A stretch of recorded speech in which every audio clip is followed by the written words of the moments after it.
Hi, it's Saturday, the 21st of February 2026, and welcome to this week's My Thoughts vlog. As usual, it's completely unscripted and just my own thoughts.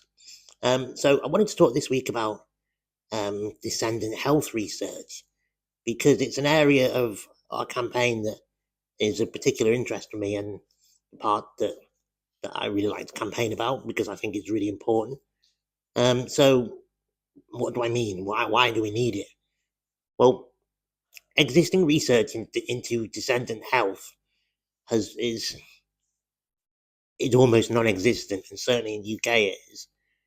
The only time it was attempted was as a very small study by Brunel University, which has its place, but it wasn't comprehensive enough.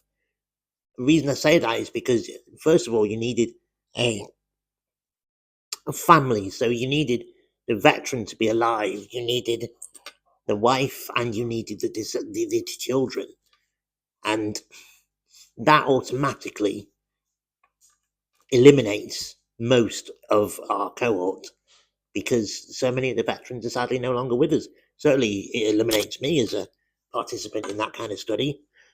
And also, if the veteran is alive, that means that they are perhaps one of the lucky ones, the healthy ones, the ones who weren't actually as exposed as some, or were just the fittest of the fittest of the fittest.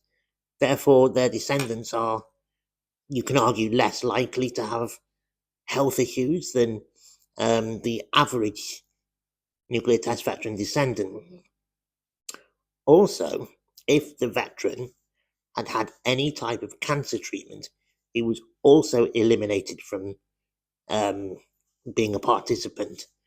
And as we know, radiation, one of the things it can cause is cancer.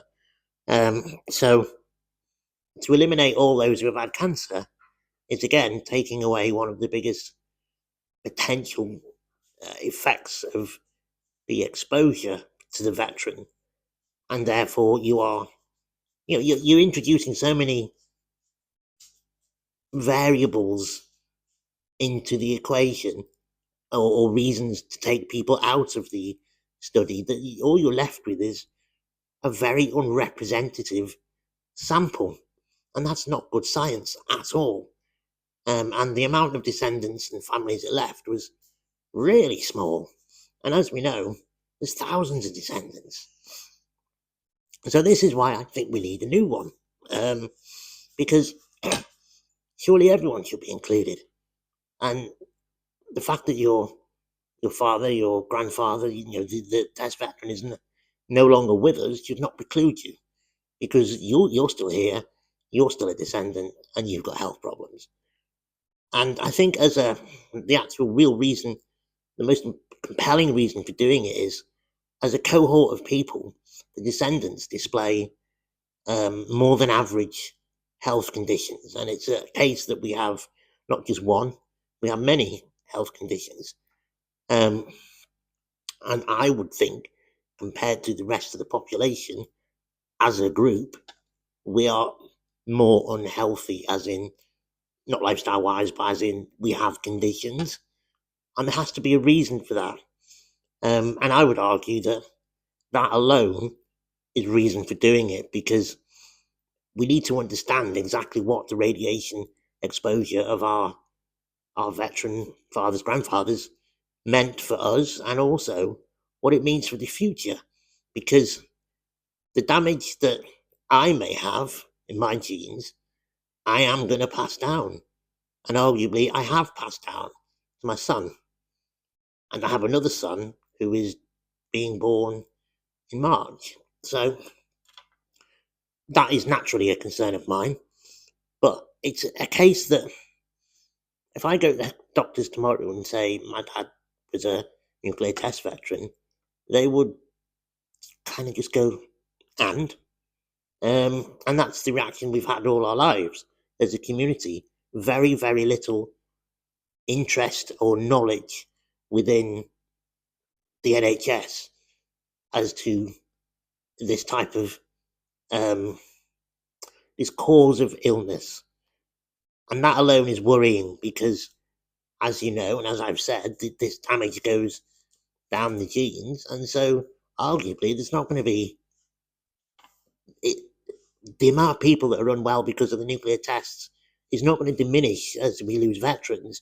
It's going to increase as we have babies. That's just how it is. So we need to get a grip of this, because I don't want my sons to go to the doctor maybe long after I've gone, so I can't back them up.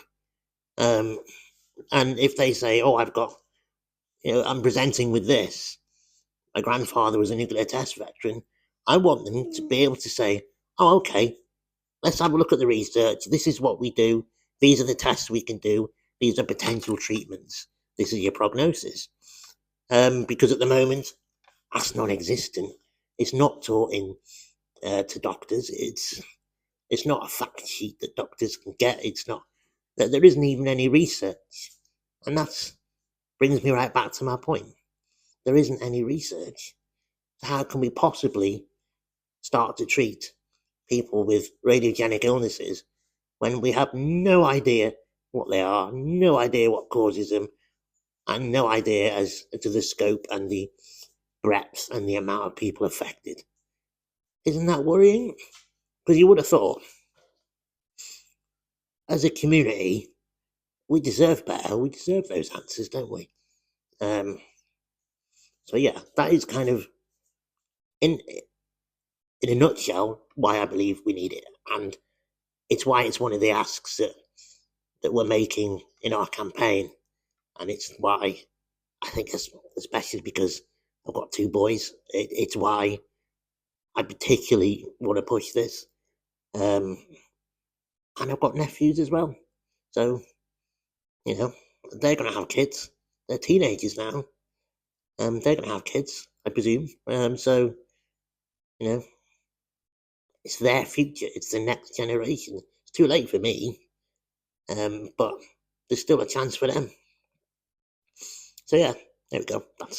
I just thought I'd mention that because I know it's such a thing that is close to my heart. Yet I don't think I've actually talked really in depth about the why, and what it's all about. So that was just a little overview, really.